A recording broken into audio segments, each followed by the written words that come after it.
At Starbound, we tell stories the human way, not with artificial voices or AI garbage. What's HFY without humanity? Subscribe to keep it that way. I'm Daniel Pierce, and I'm going to be your narrator. Now, let's begin. Director Boros of the Myriad Amalgamate viewed the universe as a meticulously organized ledger, and his talent for balancing its accounts was legendary.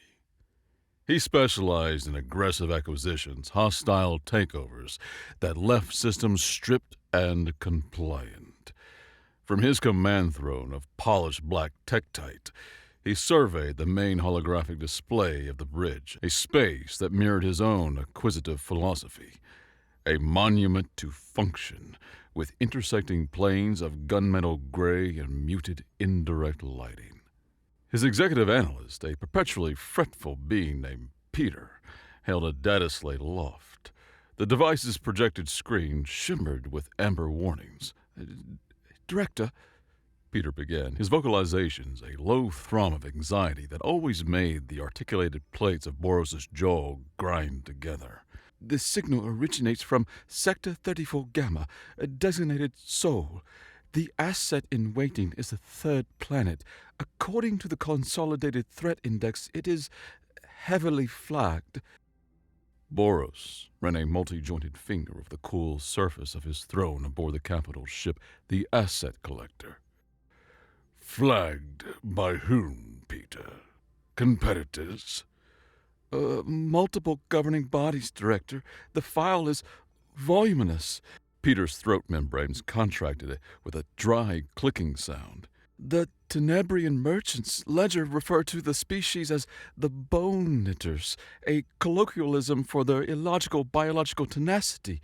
One annexed report details a specimen surviving atmospheric friction heating without a vehicle, subsequent to a high orbital platform failure." Boros waved a dismissive hand. "Hyperbole. A scare tactic to ward off rivals for a potential market. The Lumina Enclave made similar claims about the Orion Spur push, Peter. They called the inhabitants Void Ghost or some other superstitious drivel. We liquidated their primary holdings in a single standard rotation. This acquisition will proceed along the same profitable trajectory." "The Lumina Enclave's navigational charts," Peter persisted, his digits skittering across the slate, "simply label the entire system as the Garden of Endless Fangs. They assert the dominant species cultivates apex predators for amusement and companionship. Their atmospheric entry probes reported a biosphere in a state of continuous, violent chemical and kinetic reaction." "Charming," Boros rumbled, a sound like shifting bedrock. He leaned forward, his massive frame eclipsing the star charts projected behind him. "And the signal they transmitted, the one that brought this garden to our attention?" "It is a rudimentary, Director, a repeating audio and foundational arrhythmic sequence." Peter activated the playback. A clear, cheerful, and utterly unremarkable voice echoed on the bridge. "Hello." Boros listened to it once, then again. "Hello." He produced a deep, booming laugh that caused the junior officers to flinch at their stations. "Legends and ghost stories, Peter, propagated by timid rivals to frighten us away from a world so naive it broadcast an open invitation to the wolves. They are inviting us. It's a preemptive surrender from a species that just discovered radio waves. They're begging for a takeover." "But, Director," Peter protested weakly, "the energy signal of the broadcast, it's unrefined, but the power behind it is substantial, and the Terran exclusionary understanding." "Is an unwritten rule for cowards," Boros roared, rising from his throne. "The Amalgamate does not deal in superstition. We deal in assets and liabilities. This planet is an untapped asset ripe for liquidation. Prepare the fleet. We will make first contact amalgamate style. I anticipate a swift and highly profitable transaction. Peter bowed his head, his antennae drooping in resignation. He had presented the data. The director had made his assessment.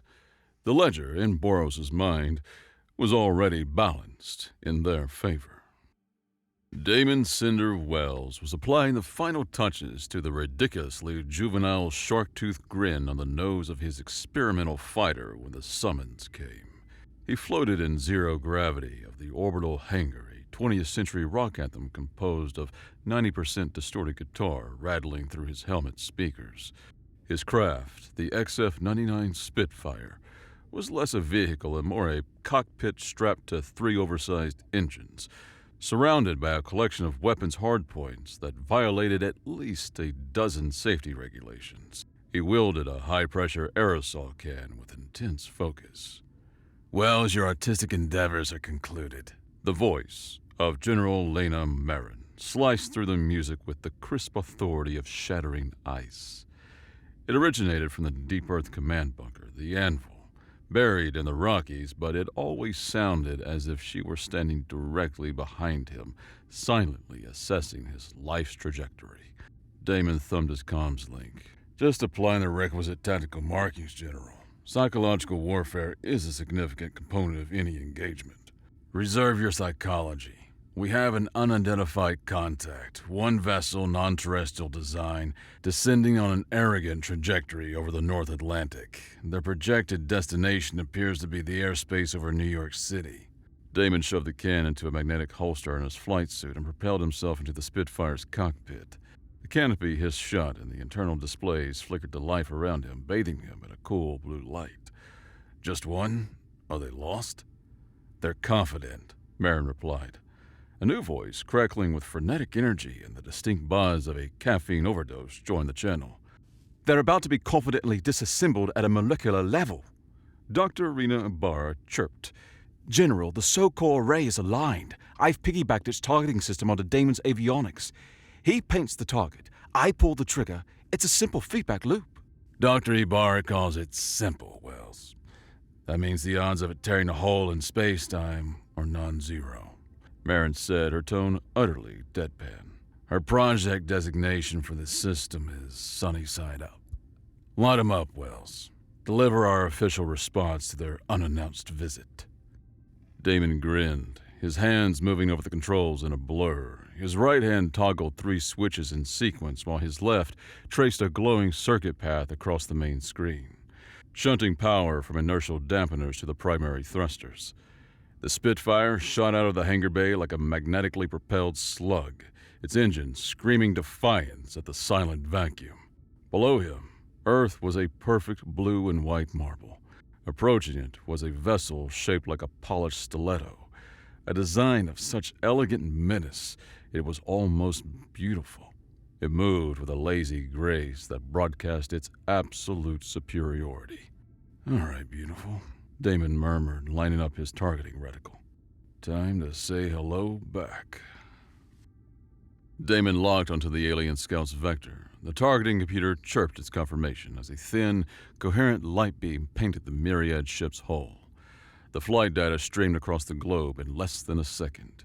In geosynchronous orbit, the Sol Core Array, a continent-spanning network of mirrors designed to beam clean energy to Earth's power grids, began to move.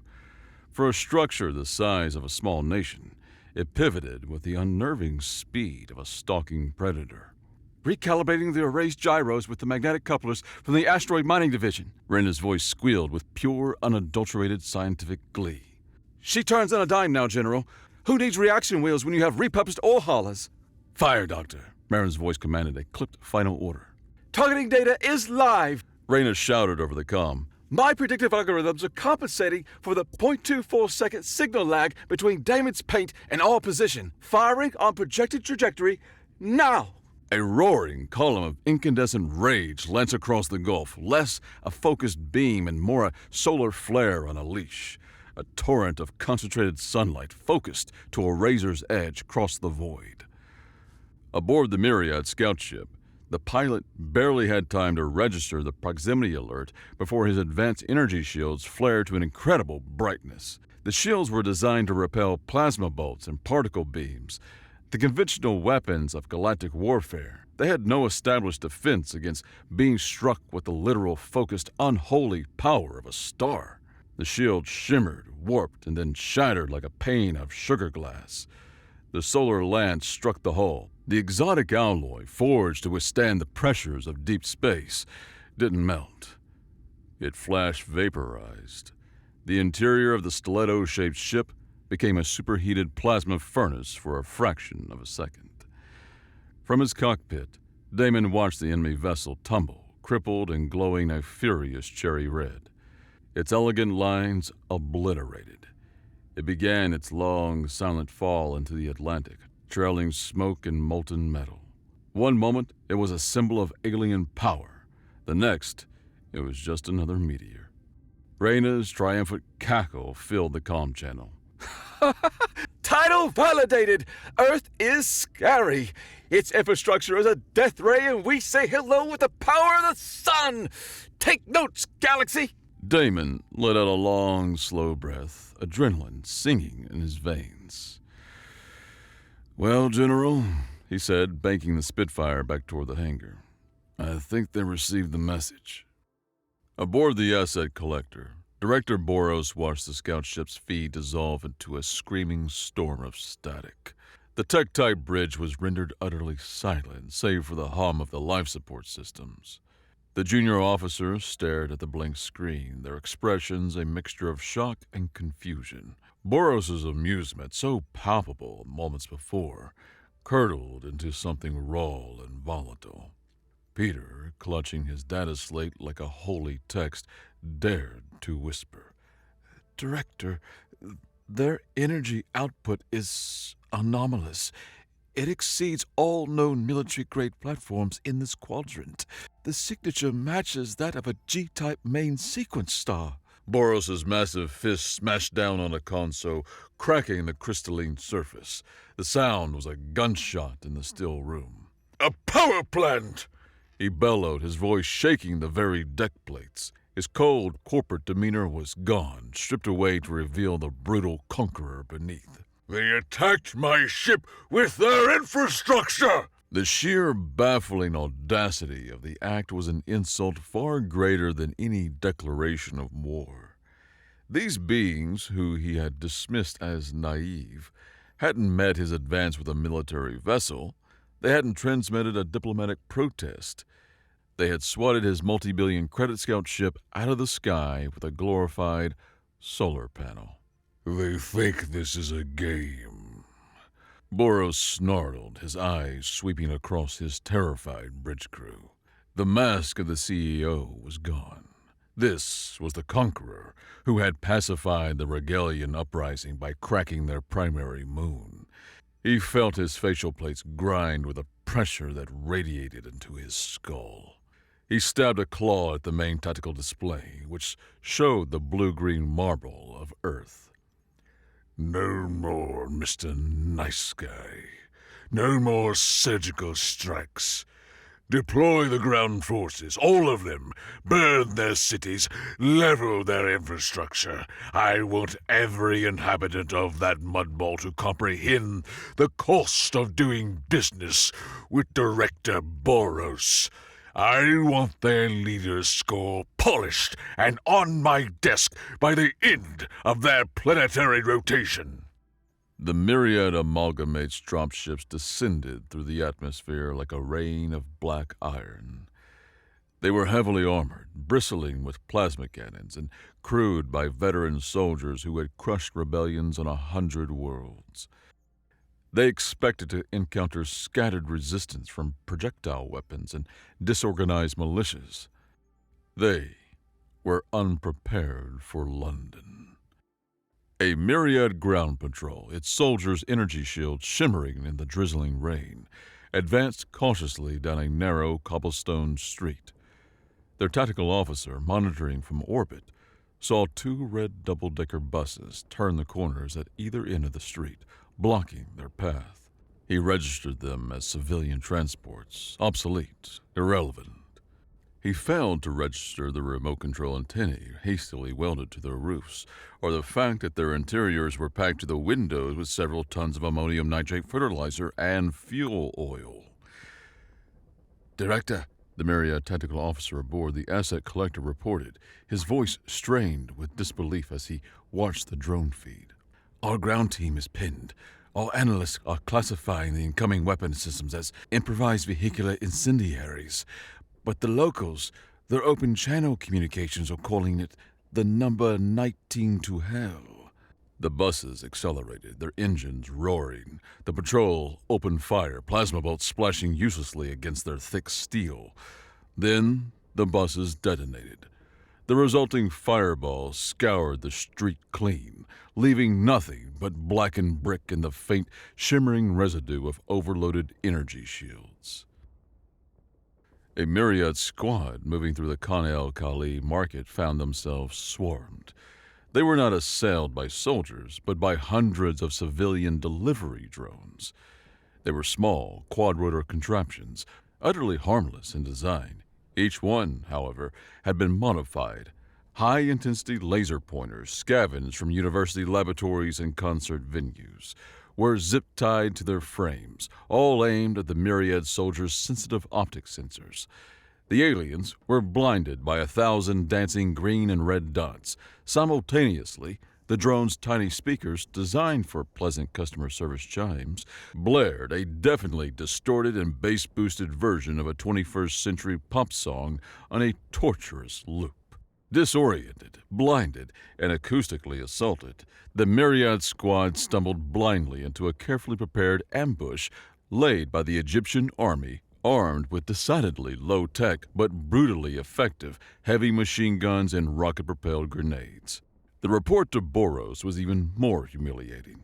"Acoustic irritants and photonic disruption, Director.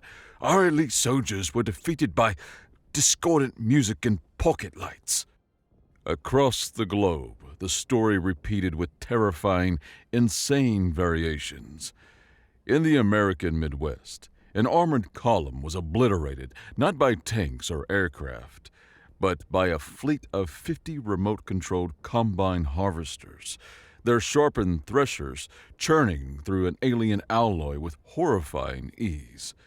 In the Himalayas, a mountain outpost was crushed under an avalanche triggered by synchronized chanting and massive ancient horns, a form of sonic warfare so archaic it defied classification.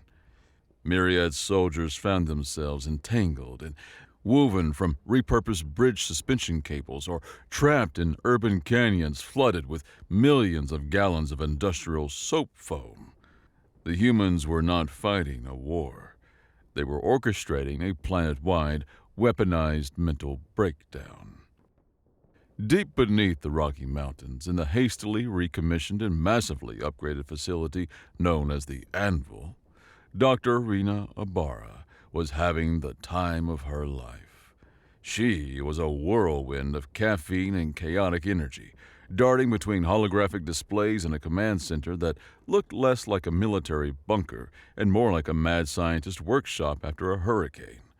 Half-eaten trays of rations and empty energy drink cans littered every available surface. An aide rushed to General Marin, his face pale. "General, we've lost contact with the entire 7th Armored Division outside Shanghai. The Myriad column, it just rolled right over them." For a fraction of a second, the iron control of Marin's features faltered. A flash of profound loss crossed her face before her stoic mask slammed back into place. She gave a single, curt nod. "Their sacrifice bought Dr. Ibarra the time she needed. What's next?" Rena, seamlessly oblivious, shouted from her nest of monitors. "Okay, people, I have a Myriad heavy weapons platoon moving through the Tokyo subway system. They think they're being clever, using the underground tunnels to bypass the service-level chaos." She cackled, a sound of pure, joyous mayhem. "Reroute all available power from the Ginza district grid, bypass the safeties on the Cyodome substation, and zap! Electrify the third rail of the Odo line." A screen flared to life, showing a grainy security camera feed. The alien vehicle's sleek hover tanks suddenly convulsed in a massive shower of blue sparks, their anti-gravity systems shorting out spectacularly. They crashed to the tunnel floor, immobile and helpless. Ooh, that's a bingo! Rena shouted, pumping a fist in the air. Next, we have a column trying to use the sewer system in Paris. Cute. She spun to another console. Engineering, I want you to open the primary floodgates in the scene. All of them. Let's give our guests a traditional Parisian welcome. And by that, I mean a few million tons of river water. Go! Another aide approached Marin, looking bewildered. General, we're getting reports from civilian resistance cells. They're coordinating attacks using cascading infoglyphs. Marin took a slow sip of her tea. Are they effective? Shockingly so, ma'am. A picture of a cat playing a piano is apparently the signal to detonate improvised explosive devices in Rome. A dancing cartoon animal means ambush in progress in Sydney. Marin allowed the faintest hint of a smile to touch her lips. Dr. Ibarra's work, I presume. Let the chaos reign. The myriad plan of war. They have no concept of weaponized absurdity. A heavily armored myriad column, the vanguard of the assault on Shanghai, advanced to the glittering, glass-strewn ruins of the financial district. Their energy shields shimmered like heat haze, effortlessly deflecting the missiles and heavy cannon fire from the Earth Defense Force positions. Rena, they're shrugging off everything I've got up here. Damon's voice crackled from the cockpit of the Spitfire as he strafed the column to little effect. These shields are the real deal. They're hovering about 20 meters up to get a better firing angle on our ground teams. It's like throwing rocks at a fortress. Rena's voice came back, practically vibrating with a manic new idea. Well, that's because you're thinking in terms of energy, Damon. Their shields are rated for plasma, for lasers, for things that go pew-pew. They're absolutely, positively not rated for 10,000 tons of scrap metal moving a Mach 1. A pause, then her voice dropped to a conspiratorial whisper. Let's see them parry a freight train. 10 kilometers away, an EDF ground team had already received their insane orders. They were at the main terminal for the Shanghai Maglev, the fastest commercial train in the world. Using plasma cutters, they welded the carriages together and piled them high with steel debris from collapsed skyscrapers. Then, in the control room, an engineer bypassed every single safety governor. Most importantly, he disabled the inertial dampeners. Train is loaded, Doctor. The team leader reported, his voice tight with a mixture of fear and excitement. We are clear of the platform. Launch it, Rena commanded. With a low hum, the massive train lifted a centimeter off its track. Then, with a surge of electromagnetic power that caused the lights in the entire district to flicker, it launched. There was no roar of engines, no scream of friction, just a silent, terrifying acceleration. It became a blur, a massive, silent kinetic battering ram hurtling down the elevated track. Aboard the asset collector, the myriad tactical officers saw the energy surge. Director. Detecting a massive power spike along the city's transit grid. A vehicle is accelerating towards our column's position. The column commander on the ground got the warning a second too late. His soldiers looked up from the EDF positions they were suppressing to see the silent, impossible shape of the maglev train bearing down on them. It was on its elevated track at their exact altitude on a direct intercept course with the middle of their formation. Their shields flared, designed to stop a missile, not an object with the kinetic energy of a small asteroid. The impact was utterly silent from Damon's cockpit view.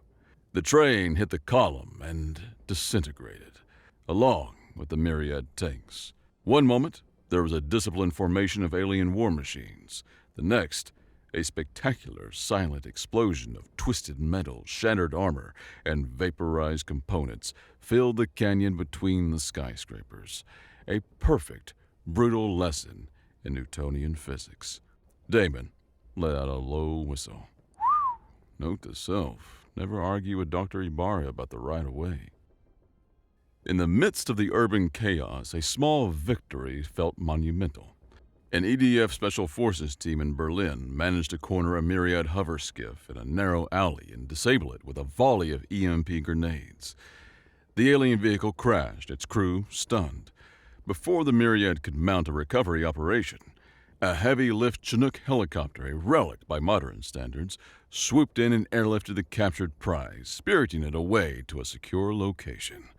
The location was the deepest sublevel of the Anvil.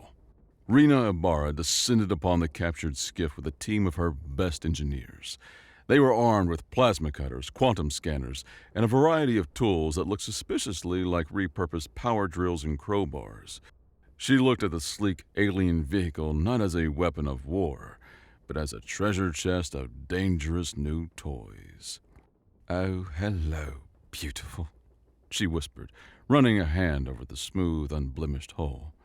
"Look at these lines. No visible propulsion, localized gravity manipulation for sure. And this power signature. So clean." She grinned a wide, slightly unhinged expression. "We're not going to replicate you. We're going to cannibalize you. Your parts are going to teach our ugly machines some beautiful new tricks." She hefted a plasma torch. "General Marin has given me carte blanche and a 12-hour deadline. We are going to have so much fun together." The ground invasion was a catastrophic, humiliating failure. Director Boros's desk was littered with reports of his elite soldiers being defeated by every conceivable form of repurposed civilian technology and illogical tactic. Humiliated and enraged, Boros recalled his surviving ground forces. His new plan was simple, brutal, and in his mind, foolproof. He would pull the entire fleet back to a staging area in the system's asteroid belt. From there, they would commence a systematic orbital bombardment that would scour the planet's surface down to the bedrock. He would crack the planet like a nut. In the Anvil, General Marin watched the Myriad withdraw on the main holographic display. Her officers were celebrating, a cautious wave of relief washing through the command center. Marin saw something different. "They're not retreating," she said, her voice cutting through the chatter. "They're regrouping. They think we're hunkering down for a siege. They think they're safe out there." She brought up a schematic of a heavy-duty asteroid hauler, a ship class known colloquially as an ore breaker. It was ugly, functional, and massive. "Let's show them they're not safe anywhere in our system." A new mission was authorized. Damon, Rena, and a small EDF strike force were dispatched to a mining outpost near Jupiter to commandeer the nearest hauler, the IVS Ore Breaker. When they arrived, the ship was a hulking, rust-streaked beast.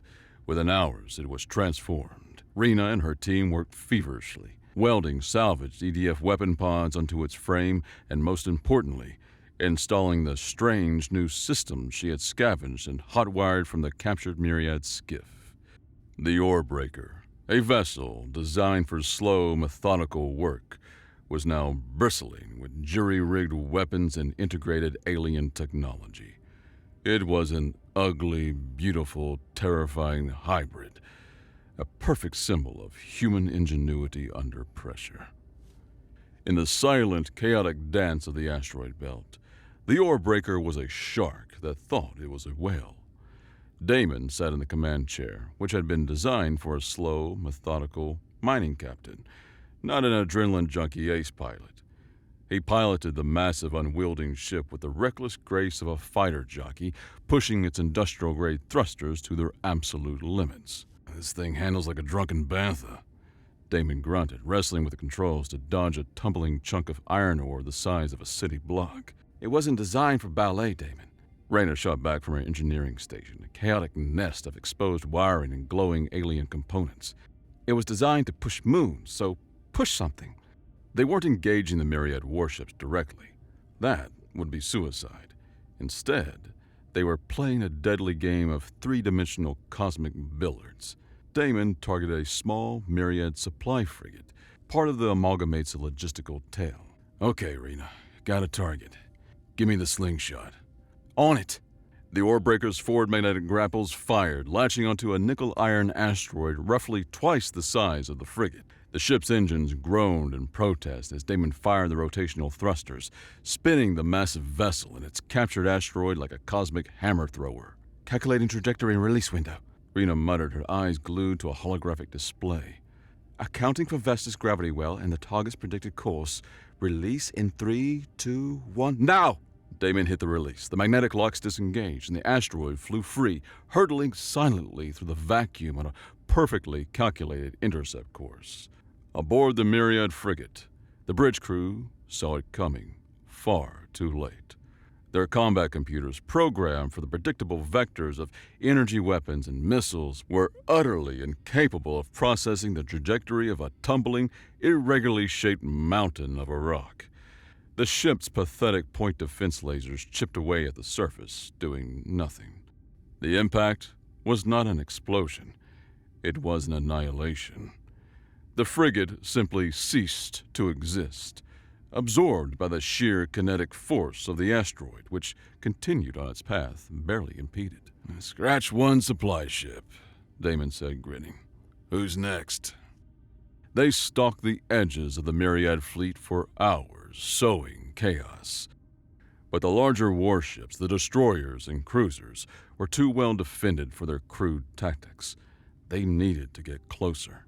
General, we can't take on their capital ships with rocks, Damon reported. We need a new angle. Dr. Ibarra? Baron's voice inquired calmly over the long-range comm. Rena's grin was audible. The stealth drive from that skiff was a nightmare to interface with, but I managed to hotwire its power core onto a main grid. It's unstable, draws a ton of energy, and might cause our teeth to vibrate out of our skulls, but it should hide this flying brick long enough for us to deliver a present. Half an hour later, the Orebreaker ghosted through the darkness, its massive profile hidden by a shimmering, jury-rigged stealth field. They got dangerously close to a Myriad destroyer patrolling the perimeter. Boarding is too risky, Rena stated, typing furiously. Their hulls are too thick and we don't have time. But we don't need to get inside to break their toys. A single projectile launched from a modified mining charge tube. It was not an explosive, it was a sleek torpedo tipped with a magnetic clamp and packed with Rena's latest invention. It latched onto the destroyer's hull with a quiet thud. Say hello to the dissonance torpedo, Rena whispered gleefully. Aboard the destroyer, a low hum began to vibrate through the deck plates. The lights flickered. The ship's command barked an order, but before he could finish, the artificial gravity violently spiked to 5 Gs, pinning the entire crew to the floor. Then it whipped sideways, turning the interior of the ship into a 0-G blender filled with unsecured equipment and incapacitated soldiers. The dissonance torpedo was not a weapon of destruction. It was a weapon of chaos. It emitted a powerful, fluctuating resonant frequency specifically tuned to the crystalline structures of the Myriad gravity plating technology. It didn't break the system. It drove it insane. The destroyer, its crew incapacitated and its systems in turmoil, drifted helplessly, a ghost ship in the dark. One down, Rena said, already working on the next torpedo. Many more to go. Data recovered from the now captured gravity-impaired destroyer was a treasure trove. It revealed the exact location of Director Boros's command ship, the Asset Collector. It was hiding in the shadow of Vesta, the second largest asteroid in the belt. The Myriad had already begun hollowing out the massive rock, turning it into a mobile fortress and staging ground. The Asset Collector itself was a beast. Its shields were orders of magnitude more powerful than any other ship in the fleet, and it was surrounded by a dense, intelligent swarm of thousands of automated defense drones. They moved with a terrifying coordinated grace, an impenetrable wall of steel and plasma. A direct assault was not just suicide, it was statistical nonsense. So, the front door is locked and guarded by 1,000,000 angry robot bees, Damon summarized, looking at the tactical display aboard the Orebreaker. What's the back door? There is no back door, Marin's voice stated from Earth. So, we're gonna have Dr. Ibarra build one, and you, Commander Wells, are going to kick it in. The plan they concocted was, even by their standards, certifiably insane. It relied on perfect timing, technology that was barely theoretical, and a pilot willing to fly directly into the maw of hell. Damon was back in his natural habitat, the cockpit of the XF-99 Spitfire, which had been docked inside the Warbreaker's cavernous cargo bay. He launched into the vacuum, a single, tiny gnat flying towards an apocalyptic beehive. He opened a broad-spectrum channel, aiming his broadcast directly at the drone swarm. "Hey, you tin cans. Your warranty is about to expire. Come and get some." The swarm reacted instantly. Thousands of red lights turned in unison, locking onto his ship. A tidal wave of metal and plasmas surged toward him. "Damon, you have their attention," Raina said, her voice tight with tension. "Now dance!" He grinned. "This is my kind of music." Damon led them on a wild, suicidal chase through the densest part of the surrounding asteroid field. This was pure seat-of-your-pants instinctual flying.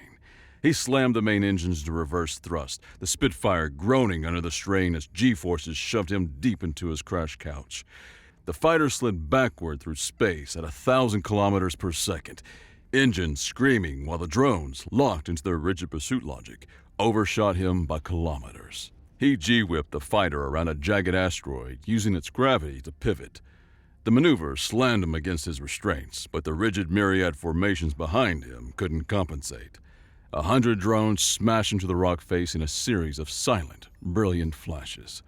He then barrel-rolled through a rapidly closing gap between two tumbling mountains, the tips of his wings scraping metal with a shriek that vibrated through his entire frame, while the less agile drones following him were crushed between them. The myriad drone AI was logical, predictive. It couldn't comprehend a pilot who flew with such joyous, chaotic, and utter disregard for his own survival. Damon wasn't just evading them. He was using their own rigid logic against them, turning the swarm into a self-destructing demolition derby. While thousands of drones were busy chasing Damon's light show, Rena unleashed her magnum opus from the relative safety of the Warbreaker. The ship's comm dish, augmented with scavenged myriad tech, began to glow. "Initiating Project Babel," she announced, her eyes wide with manic focus.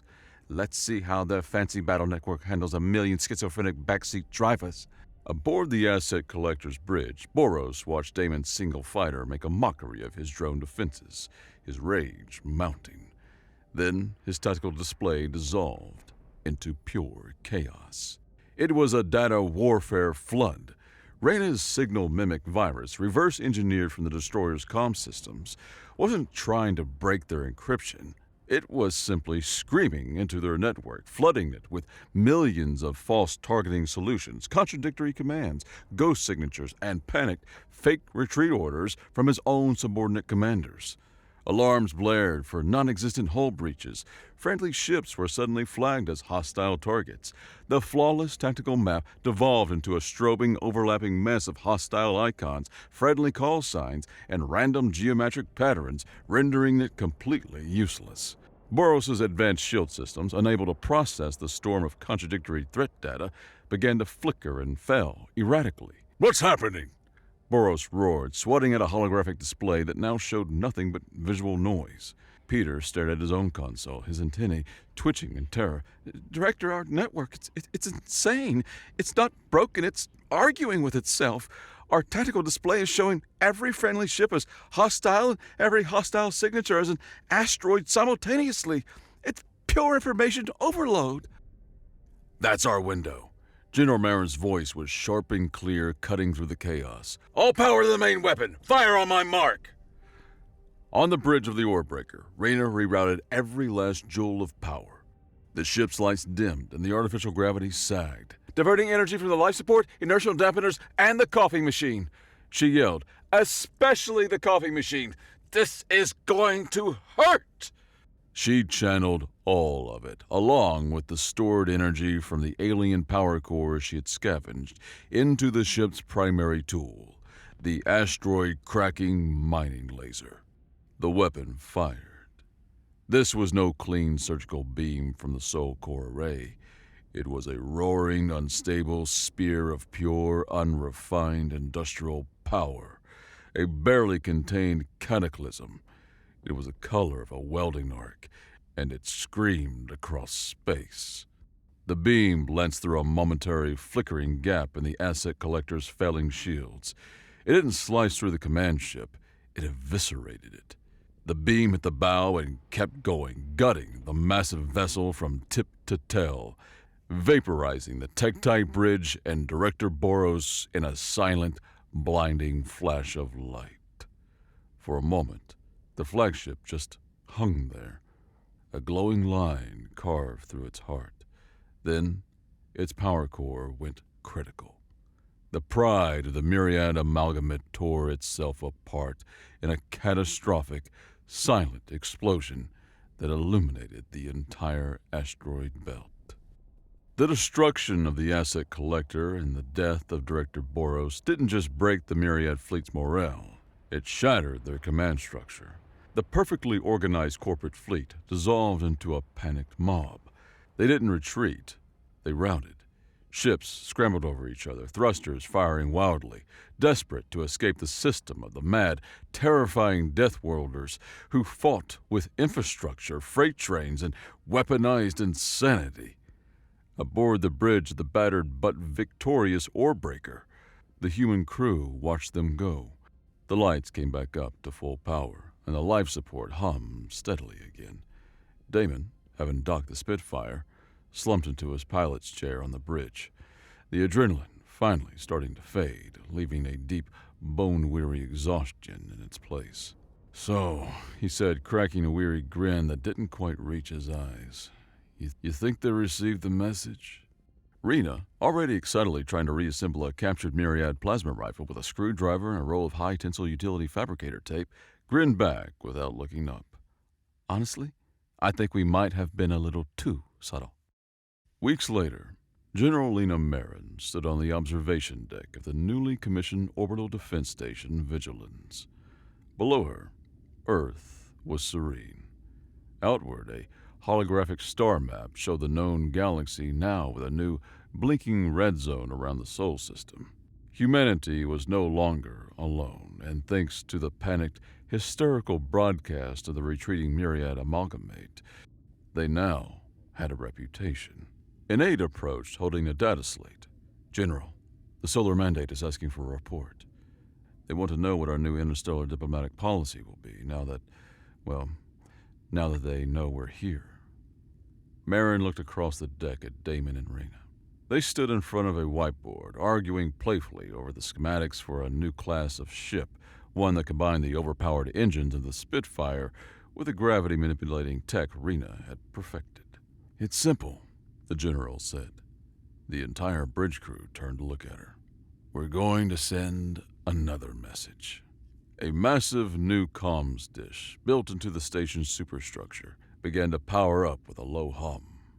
Damon Wells, looking rested and impossibly cocky, leaned into a microphone in the comm center.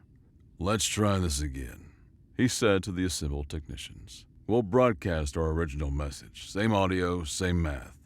But this time, let's send it on all known Myriad emergency and commercial frequencies. You know, just to make sure they got it." Marin stepped forward, her voice quiet but carrying across the entire room. "One addition, Commander. After the audio, transmit the complete, unredacted battle logs from our defense of Sol. All of it. The Sol Core Strike, the number 19 to Hell, the Maglev, Project Babel, everything." She paused, letting the weight of her words settle. "Let the voice be the greeting, and the data be the warning." The signal went out once more, carried on waves of energy that would travel for centuries. It was a clear, cheerful, and now utterly terrifying voice, echoing into the newfound silence of space. Hello?